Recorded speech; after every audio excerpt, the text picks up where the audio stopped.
आता आपण मशीनवर बसण्याआधी बॉबिनमध्ये धागा कसा भरायचा आहे आणि मशीनला धागा कसा ओवायचा आहे ते देखील मी दाखवणार आहे. तर आता इथे आपण बॉबिन घेतलेली आहे आणि बॉबिन व्यवस्थित असे 2 ते 3 वेळा त्याला दोरा गुंडाळून घ्यायचा आहे आणि व्यवस्थित असं दोरा गुंडाळल्यानंतर लगेचच आपण जर आपल्याकडे मारतूल असतो त्या मारतूलमध्ये घालून व्यवस्थित असा बॉबिन भरायची आहे. तर आता इथे तुम्ही पाहू शकता की अगदी व्यवस्थित असा बॉबिनमध्ये धागा भरायचा आहे आणि जर समजा तुम्ही धागा लूज सोडला तर बॉबिनमध्ये धागाही लूजच भरेल.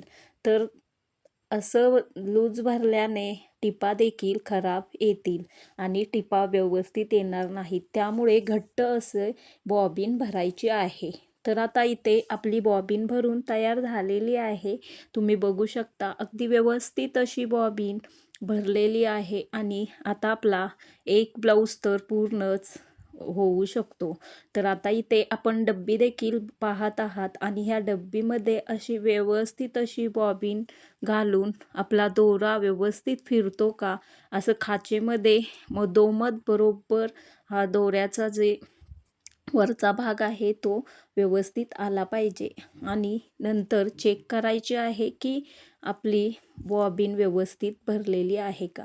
तर आता इथे आपण मशीनमध्ये कसा धागा लावायचा हेही देखील पाहणार आहोत. तर आता व्यवस्थित असं मशीनमध्ये धागा लावून घ्यायचा आहे. आता इथे मशीनचे जे सुईचं छिद्र असतं ते अगदीच नाजूक व बारीक असतं. त्यामुळे हळू अशी सुईच्या टोकामध्ये व्यवस्थित असं दोरा आपल्याला ओवून घ्यायचा आहे आणि व्यवस्थित असं धागा लावल्यानंतर खालील बॉबिनचा देखील धागा आलेला आहे का तो पाहायचा आणि व्यवस्थित असं दोन्ही धागे एकत्र करून शिल्लक असलेल्या कपड्यावर टीप मारून पाहायची. कारण मशीन चेक करायची, कारण आपली टीप व्यवस्थित येते का हेही देखील पाहायचं. तर आता इथे बघू शकता की आपली टीप अगदीच व्यवस्थित आलेली आहे, पण थोडीशी मोठी झालेली आहे.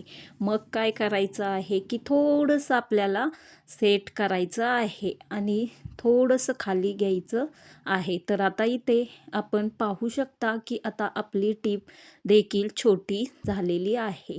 तर हा व्हिडिओ आवडला असेल तर लाईक करा, सबस्क्राईब करा आणि शेअर करा. धन्यवाद.